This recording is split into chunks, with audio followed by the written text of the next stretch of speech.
কৃষ্ণ বন্ধুরা, রাতে ঘুমানোর আগে বলা উচিত এই দুটি শব্দ, আর জীবনের সমস্ত প্রকারের সমস্যা দূর হবে।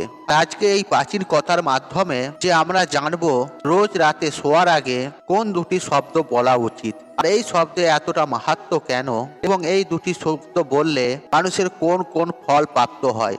আর এই সমস্ত প্রশ্নের উত্তর লুকিয়ে আছে আর এই প্রাচীন কথায়। আর এই প্রাচীন কথাটা শোনা মাত্রই মানুষের সমস্ত প্রকারের কষ্টের নিবারণ হয়। আর এক সময়ের কথা, প্রাচীনকালে মেঘবন নামে আর একটি অত্যন্ত শোভায়মান নগরী ছিল। আর ওই গ্রামে সুনন্দ নামে এক অত্যন্ত বিদ্বান ব্রাহ্মণ বাস করত। আর এই ব্রাহ্মণটি ব্রহ্মচর্য ব্রতের পালন করত, অহংকারহীন এবং বেদ শাস্ত্রে প্রবীণ ছিল। তার মধ্যে জিতেন্দ্রিয়তা বর্তমান ছিল এবং সে ভগবান শ্রীকৃষ্ণের শরণাগত ছিল। সে প্রতিদিন ভগবান শ্রীকৃষ্ণের পুজো আরাধনা করত। একদা এই ব্রাহ্মণ গোদাবরী নদীর আশেপাশে অবস্থিত সমস্ত তীর্থে দর্শন করার ইচ্ছে পোষণ করলো এবং সে তার কিছু সঙ্গী সাথীর সঙ্গে তীর্থযাত্রায় বেরিয়ে পড়ল। আর সে গোদাবরী নদীর আশেপাশে অবস্থিত বিভিন্ন তীর্থ, আর তাদের মধ্যে বীজ তীর্থ, তারাপীঠ, কপিলা সঙ্গম, অষ্টতীর্থ এবং অমৃকাপুরী ইত্যাদি তীর্থের দর্শন করলো। আর এই সমস্ত তীর্থের দর্শন করে আর বিবাহ মণ্ডপ নামে একটি গ্রামে পৌঁছালো। আর সেই নগরে পৌঁছে সে নগরের প্রত্যেকটি ঘরে গেল এবং রাত্রি যাপন করার জন্য তাদের কাছে অনুগ্রহ করতে লাগলো, কিন্তু তারা কেউই তাকে সেখানে রাত্রি যাপন করার অনুমতি দিল না।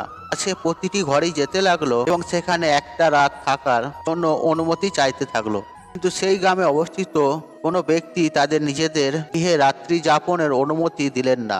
এরই কারণে সেই ব্রাহ্মণ খুবই উদাস হয়ে গেল। এরপর সে সুনন্দ গ্রামের গ্রাম প্রধানের কাছে গেল এবং তার কাছে এক রাত্রি যাপনের জন্য সামান্য স্থান চাইল। আর ওই গ্রামের গ্রাম প্রধান খুবই চালাকের সঙ্গে আর ব্রাহ্মণকে একটি ধর্মশালায় ঠিকানা দিল এবং তাকে বলল, হে ব্রাহ্মণ দেবতা, আপনি এবং আপনার সঙ্গী সাথী ওই ধর্মশালাতে রাত্রি যাপন করতে পারবেন। আর গ্রাম প্রধানের কথা শুনে সুনন্দ খুবই প্রসন্ন হলো এবং সে তার সঙ্গী সাথীর সঙ্গে ওই ধর্মশালার সামনে গেল। সে সেই ধর্মশালার সামনে গিয়ে দেখলো সেখানে কোনো ব্যক্তি নেই, আর ধর্মশালাটি খা খা করছে, একদম ফাঁকা পড়ে আছে, আর একটা পশু পাখিও ওখানে দেখা যাচ্ছিল না। আর ব্রাহ্মণটি ভাবতে লাগলো, এই জায়গাটি এত ফাঁকা কেন? এখানে না কোনো মানুষ আছে আর না কোনো পশু আছে। অবশ্যই এই স্থানটি অভিশপ্ত, এই স্থানে হয়তো কোনো খারাপ শক্তি বাস করে। আর এমনটা চিন্তা করে সে ভগবানের নাম নিয়ে সেই ধর্মশালায় থাকতে শুরু করলো। ব্রাহ্মণ এবং তার সকল সঙ্গী সাথী রাত্রে ওই ধর্মশালায় শুয়ে পড়ল। পরদিন সকালে যখন সুনন্দ ব্রাহ্মণ সকালে ঘুম থেকে উঠল, তখন সে দৃশ্য দেখে সে অবাক হয়ে গেল। তার সমস্ত সঙ্গী সাথীরা উধাও হয়ে গেছিল, আর সেখানে সে কাউকে দেখতে পাচ্ছিল না। সুনন্দ তখন সবাইকে এদিক ওদিক খুঁজতে লাগলো, কিন্তু সে কাউকেই পেল না। আর সে জোরে জোরে চিৎকার করে সবাইকে ডাকতে লাগলো, কিন্তু কেউ তার ডাকে সাড়া দিল না। তখন সুনন্দ অত্যন্ত দুশ্চিন্তায় গ্রস্ত হলো, আর সে ভাবতে শুরু করলো, আমার সঙ্গী সাথীরা হঠাৎ করে কোথায় গেল, আর তাদের সঙ্গে কোনো অশুভ ঘটনা ঘটেনি তো? আর সুনন্দ ব্রাহ্মণ তখন সঙ্গী সাথীদের খুঁজতে নগরে চলে গেল। আর সেখানে সুনন্দর সাথে দেখা হলো সেই গ্রাম প্রধানের।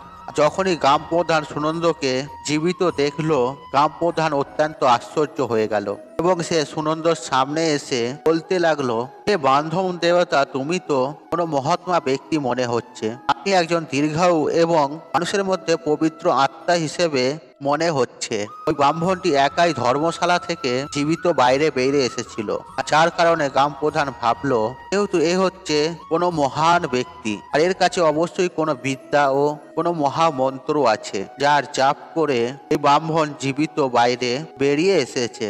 তখন গ্রাম প্রধান ওই ব্রাহ্মণের কাছে প্রার্থনা করলো এবং বলল, আপনি দয়া করে আমাদের গ্রামে থেকে যান, আর যতক্ষণ না আপনার সঙ্গী সাথী পাওয়া যাচ্ছে আপনি এখানেই থাকুন, আর আমি আপনার সেবা করতে চাই। এমনটা বলে গ্রাম প্রধান তাকে নিজের বাড়িতে নিয়ে গেল এবং তার গৃহে সযত্নে তাকে রাখলো।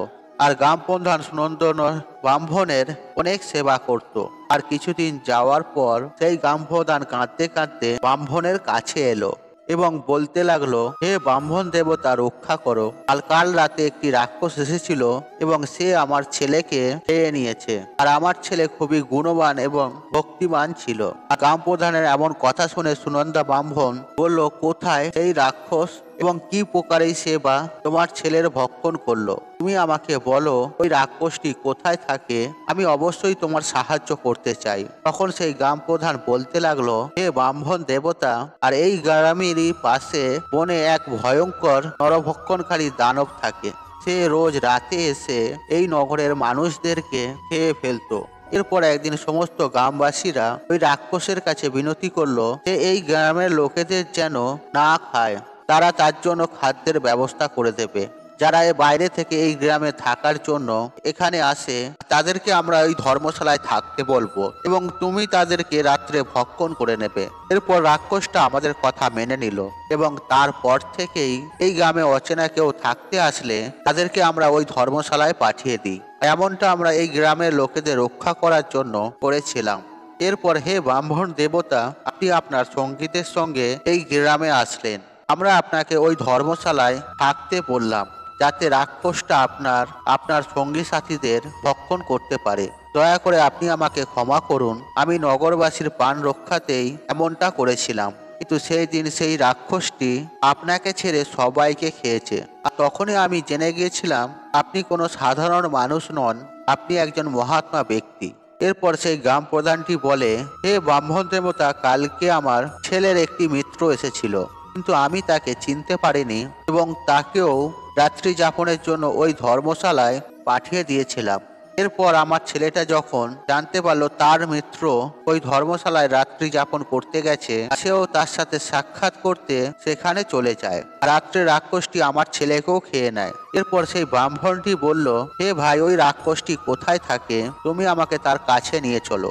আমি সেই রাক্ষসটির কাছে অনুগ্রহ করব, সে যেন তোমার ছেলেকে ফেরত দিয়ে দেয়। এরপর সেই গ্রাম প্রধানটি ওই ব্রাহ্মণটিকে নিয়ে জঙ্গলে চলে আসে। আর যেই জঙ্গলে মহা ভয়ঙ্কর দুষ্ট রাক্ষসটি থাকতো, ওই রাক্ষসের সামনে যাওয়ার পরেই ওই গ্রাম প্রধান কাঁদতে কাঁদতে রাক্ষসকে বলল, হে দুষ্ট রাক্ষস, তুই আমার ছেলেকে কেন খেয়ে নিলি? তুই আমার ছেলেকে এক্ষুনি ফেরত দে।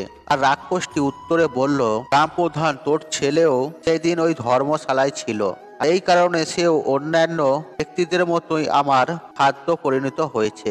আমি অজান্তেই তোর ছেলেকে খেয়ে নিয়েছি। এখন তোর ছেলে আমার পেটে রয়েছে, আমি তাকে কোনোভাবেই ফেরত দিতে পারবো না।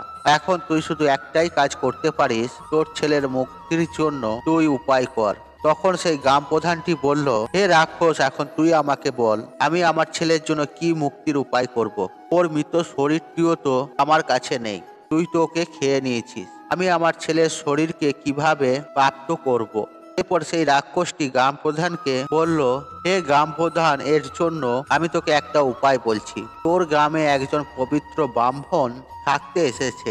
কিছুদিন আগে সে সেই ধর্মশালায় ছিল এবং সেদিন রাত্রে ও একটা মন্ত্রের জাপ করছিল, যার কারণে আমি ওকে ছুঁতেও পারিনি। যদি ওই ব্রাহ্মণ দেবতা এখানে আসে এবং আমার উপর ওই মন্ত্রের প্রয়োগ করে পবিত্র জল ছিটিয়ে দেয়, তাহলে আমি এই রাক্ষসের শরীর থেকে মুক্তি পেয়ে যাব আর তোমার ছেলের শরীর তুমি পেয়ে যাবে। তখন ওই গ্রাম প্রধানের পাশে দাঁড়িয়ে থাকা সুনন্দ ব্রাহ্মণ বলতে লাগলো, হে রাক্ষস, ওই ব্রাহ্মণ আমি, যাকে তুমি সেদিন রাত্রে খেতে পারোনি। এরপর ওই রাক্ষসটি সুনন্দ ব্রাহ্মণের দিকে তাকালো এবং প্রণাম করে বলল, হে ব্রাহ্মণ দেবতা, আপনার দর্শন করে আমি ধন্য হলাম। কৃপা করে তুমি আমাকে এই শরীর থেকে মুক্তি দাও। আমি এই রাক্ষসের শরীরের থেকে অনেক পাপ করেছি। তখন সেই ব্রাহ্মণটি বলল, হে রাক্ষস, তুমি আমাকে বলো কোন কারণে তোমার এই রাক্ষসের শরীর প্রাপ্তি হয়েছে। তখন সেই রাক্ষসটি বলতে লাগলো, অনেকদিন আগে আমি এক চাষি ছিলাম। এই নগরের পাশেই আমি খেতি করতাম। একদিন আমার ক্ষেতের পাশে একটি শকুন একজন জীবিত মানুষকে হামলা করে তাকে খেতে শুরু করলো। তখনই সেই স্থান থেকে একজন তপস্বী যাচ্ছিলেন এবং সে এই দৃশ্যটি দেখতে পেল। তখন সেই দূর থেকেই মানুষকে বাঁচানোর জন্য প্রয়াস করলো এবং তার কাছে চলে আসলো। তখন সেই শকুনটি মানুষটিকে নিয়ে আকাশে উড়ে চলে গেল এবং ওই তপস্বীটি আমার উপরে অত্যন্ত রেগে গেল এবং সে আমাকে অভিশাপ দিতে দিতে বলল, দুষ্ট পাপী ব্যক্তি, তোর সামনে ওই মানুষটিকে একটি শকুন ছিঁড়ে ছিঁড়ে খাচ্ছিল, তুই ওর কোনো সাহায্যই করিনিস। তুই তো নরকে যাওয়ারই যোগ্য।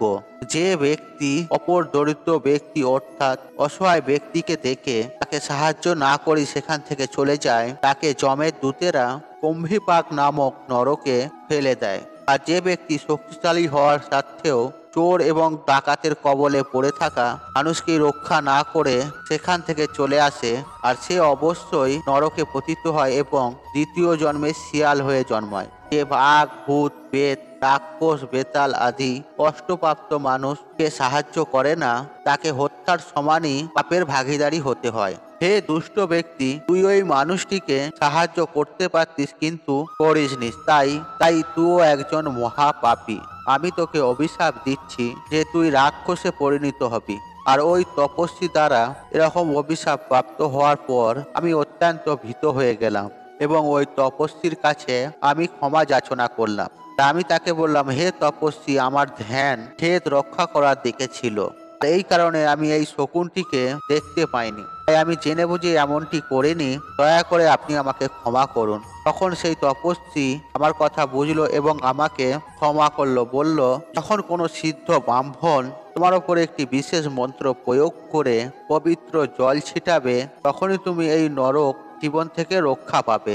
রাক্ষসের দ্বারা বলাটি এমন ধরে পরে ওই ব্রাহ্মণ দেবতা সমস্ত ঘটনা বুঝতে পারল এবং ব্রাহ্মণ দেবতা নিজের হাতে গঙ্গা জল নিল এবং ওই দিব্য মন্ত্রটি জাপ করলো এবং ওই জলটি রাক্ষসের ওপর ছিটিয়ে দিল।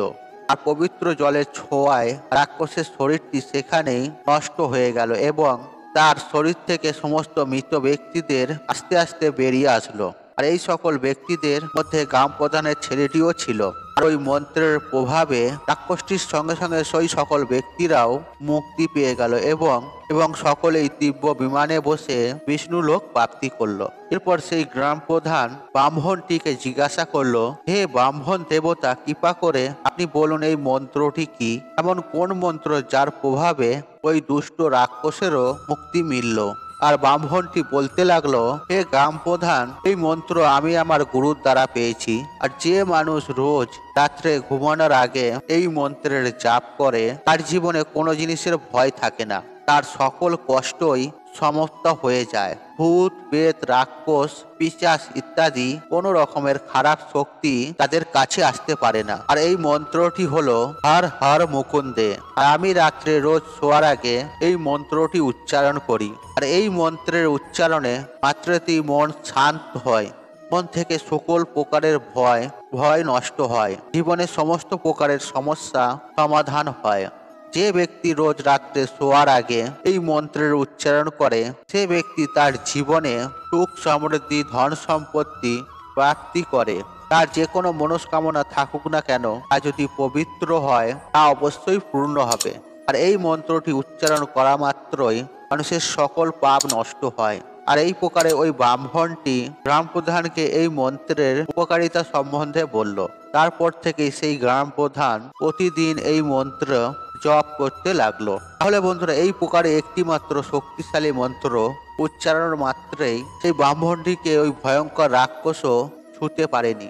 এমনকি এই মন্ত্রের প্রভাবে ভয়ঙ্কর রাক্ষসেরও মুক্তি প্রাপ্ত হলো। আর আপনারাও রোজ রাত্রে শোয়ার আগে এই মন্ত্রের উচ্চারণ অবশ্যই করুন।